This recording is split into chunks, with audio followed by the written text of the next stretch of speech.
ಕಾಡಿನಲ್ಲಿ ಸಿಂಹಹುಲಿಗಳ ಕ್ರೂರತೆಯನ್ನು ಮೀರಿಸುವಂಥವನು ಒಬ್ಬನಿದ್ದ. ಅವನೇ ಅಹಿಂಸಕ.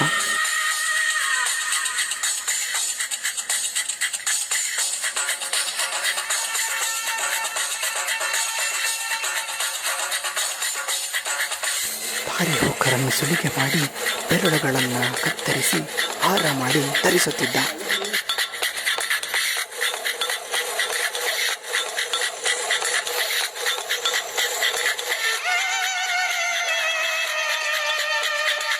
ಊರ ಜನರ ವಿರೋಧದ ನಡುವೆಯೂ ಕ್ರೂರಿ ಯಮನ ಪರಿವರ್ತನೆಗೆ ಬುದ್ಧನು ಕಾಡಿಗೆ ಬರ್ತಾನೆ.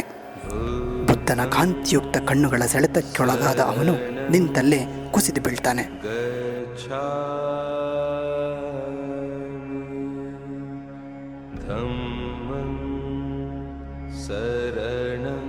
ಬುದ್ಧನ ಕರೆಯ ಕದಂಬ ಬಾಹುವಿಗೆ ಸಿಕ್ಕಿ ಅವನ ಹಾದಿಲೇ ಹೆಜ್ಜೆ ಹಾಕ್ತಾನೆ.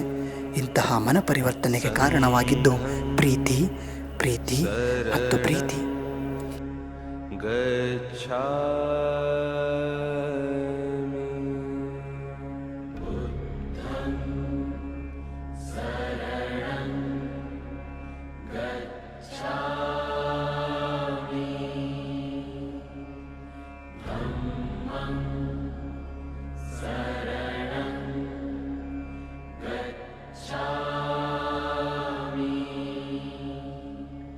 ಸ್ವತಂತ್ರ ಉದ್ಯಾನವನದಲ್ಲಿದ್ದ ಕೇಂದ್ರ ಕಾರಾಗೃಹವನ್ನು 1997ರಲ್ಲಿ ಅಗ್ರಹಾರಕ್ಕೆ ಸ್ಥಳಾಂತರಿಸಲಾಯಿತು. ಸದಾ ಹಸಿರಿನಿಂದ ಕಂಗೊಳಿಸುವ ಸುಮಾರು 80 ಎಕರೆಯ ಆವರಣ ಕೈದಿಗಳ ಬಾಳ ಸಮೃದ್ಧತೆಗೆ ನೆರವಾಗಿದೆ. ಪ್ರಸ್ತುತ 4407 ಕೈದಿಗಳು. ಇವರಲ್ಲಿ ಸುಮಾರು 2300 ಯುವ ಕೈದಿಗಳು. ಪ್ರತಿಶತ 60ರಷ್ಟು ಯುವ ಕೈದಿಗಳು ಇರುವ ಕಾರಣ ಪರಿವರ್ತನೆಯ ಅಂಶ ಮಹತ್ವವಾಗಿದೆ.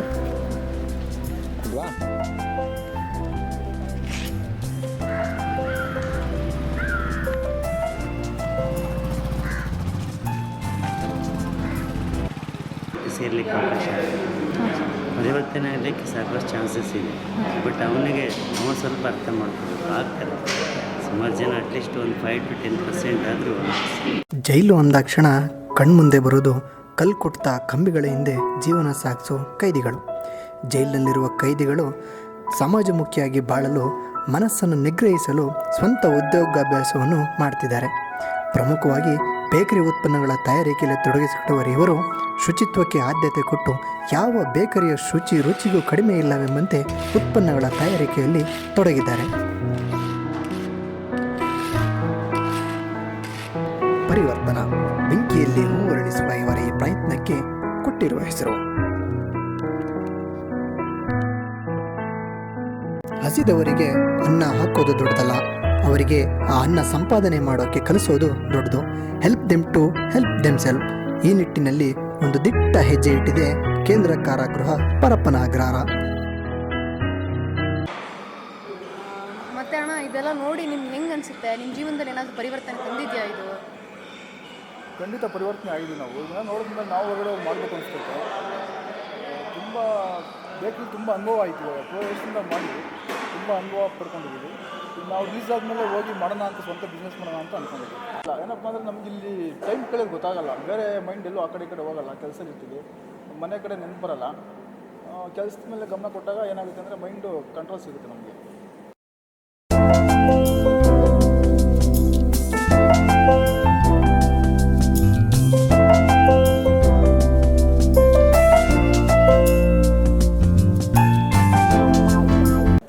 ನನ್ನ ಜೀವನ ಇಲ್ಲಿಗೆ ಮುಗದೇ ಹೋಯಿತು. ನನ್ನವರೆಲ್ಲ ನನ್ನಿಂದ ದೂರ ಆದರು. ಇನ್ನು ಮುಂದೆ ಎಷ್ಟೇ ಪ್ರಯತ್ನ ಪಟ್ಟರೂ ನನಗೆ ಜೀವನ ಮರಳಿ ಬರಲ್ಲ ಅನ್ನೋ ಸಮಯದಲ್ಲಿ ನನ್ನ ಮನ ಪರಿವರ್ತನೆ ಆಗಲಿಕ್ಕೆ ಸಹಾಯ ಮಾಡಿದ್ದು ಪರಿವರ್ತನ. ಜೀವನಕ್ಕೆ ಹೊಸ ಆಯಾಮ ಮಾಡಿಕೊಟ್ಟಿದೆ ಅಂತಾರೆ ಒಬ್ಬ ಕೈದಿ. ಮತ್ತೆ ನೀವು ಚೆನ್ನಾಗಿ ಬೇಕರಿ ಯೂನಿಟ್ ಮಾಡ್ತೀರಾ ಅಂತ ನಿಮ್ಗೆ ಭರವಸೆ ಇದೆಯಾ? ನಮ್ಗೆ ಇದೇ ಸರ್ವಿಸ್ ಇದ್ಬಿಟ್ರೆ ಯಾವುದು ಕೆಲಸ ಕೊಟ್ಟಿಲ್ಲ. ನೀವು ಸುಮ್ಮನೆ ಇಲ್ಲಿ ಕಲ್ತಿದ್ದು ನಿಮ್ಮ ಜೀವನಕ್ಕೆ ಆಧಾರ ಆಗುವಂಥದ್ದಾಗಿದೆ. ಅವ್ರದ್ದು ಇನ್ವೆಸ್ಟಿಗೇಷನ್ ಬರುತ್ತೆ ಪೊಲೀಸ್, ನಮ್ಮದು ರಿಫಾರ್ಮೇಷನ್ ಎಂಟೈರ್ಲಿ ಡಿಫರೆಂಟ್. ಅವರ ಕ್ರೈಮ್ ಬಗ್ಗೆ ನಾವು ಥಿಂಕ್ ಮಾಡಲ್ಲ, ಅವರ ಪರಿವರ್ತನೆ ಬಗ್ಗೆ ನಾವು ಯೋಚನೆ ಮಾಡ್ತೀವಿ.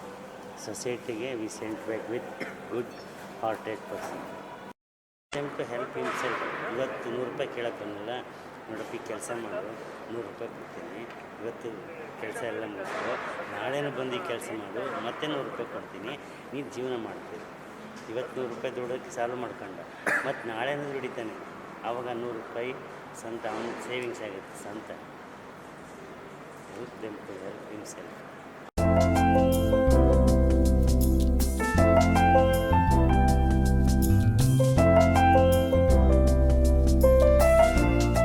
ಇದೆ, ಲೈಬ್ರರಿ ಇದೆ, ರೀಡಿಂಗ್ ರೂಮ್ ಇದೆ, all papers, all books, big library ಇದೆ.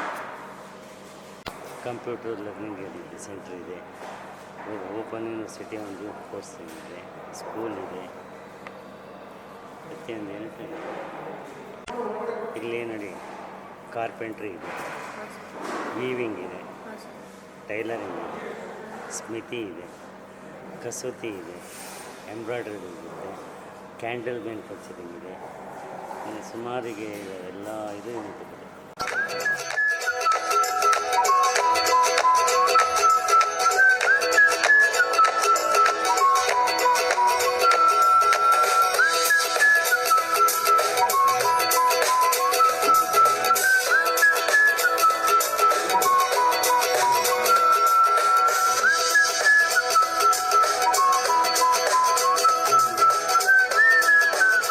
ಎಂಥ ಒರಟಾದ ಕಲ್ಲನ್ನು ಸಹ ಪರಿಶ್ರಮದಿಂದ ಕೆತ್ತಿದ ಶಿಲ್ಪಿ ಸುಂದರ ಕಲಾಕೃತಿ ಮಾಡ್ತಾನೆ.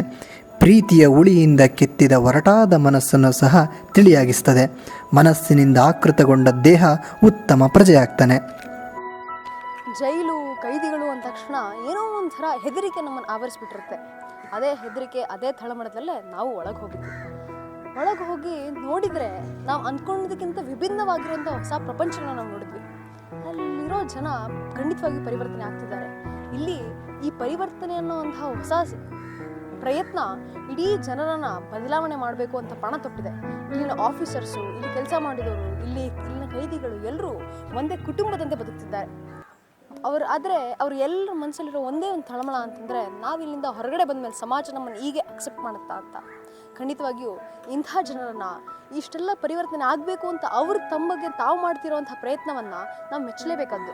ಅವ್ರು ಹೊರಗಡೆ ಬಂದಮೇಲೆ ಅವ್ರನ್ನೆಲ್ಲರೂ ಮುಕ್ತ ಮನಸ್ಸಿಂದ ಅಕ್ಸೆಪ್ಟ್ ಮಾಡ್ಕೊಳ್ಳೋದು ನಮ್ಮ ಕೈಲಿರೋದು.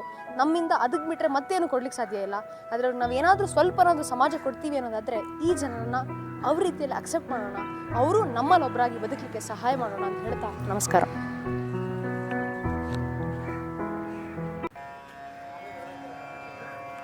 ಸ್ನೇಹಿತರೆ, ಮೊದಲಿಗೆ ನೆರಳಿನ ಚಿತ್ರ ತೋರಿಸಿದ ಉದ್ದೇಶ ಇಷ್ಟೇ ಕಣ್ರಿ. ಪ್ರೀತಿಯಿಂದ ಎಂಥ ಕಠೋರವಾದ ಮನಸ್ಸನ್ನು ಸಹ ಗೆಲ್ಲಬಹುದು. ಈಗಾಗಲೇ ಆ ಪ್ರೀತಿಯ ಚಿಲುಮೆ ಕಾರಾಗೃಹದಲ್ಲಿ ಉಕ್ಕಿದೆ. ಅವರು ಆ ಪ್ರೀತಿಯ ಜಲಾಶಯ ಕಟ್ಟೋಕೆ ನಮ್ಮ ನಡವಳಿಕೆ ಹೇಗೆ ನಾವು ಅವರೊಂದಿಗೆ ಮಾಡ್ತೀವಿ ಅನ್ನೋದ್ರ ಮೇಲೆ ನಿಂತಿದೆ. ಆದ್ದರಿಂದ ಅವರಿಗೆ ಮತ್ತೊಮ್ಮೆ ಸಮಾಜಮುಖಿಯಾಗಿ ಬಾಳಲು, ನೆಮ್ಮದಿಯ ಬದುಕನ್ನು ಕಟ್ಕೊಳ್ಳಲು ಅವಕಾಶ ಮಾಡಿಕೊಳ್ಳೋಣ. ತನ್ನ ಮೂಲಕ ಮಾನವೀಯತೆ ಅನ್ನೋದನ್ನ ಸದಾ ಜೀವಂತವಾಗಿಡಿಸೋಣ. ನಮಸ್ಕಾರ.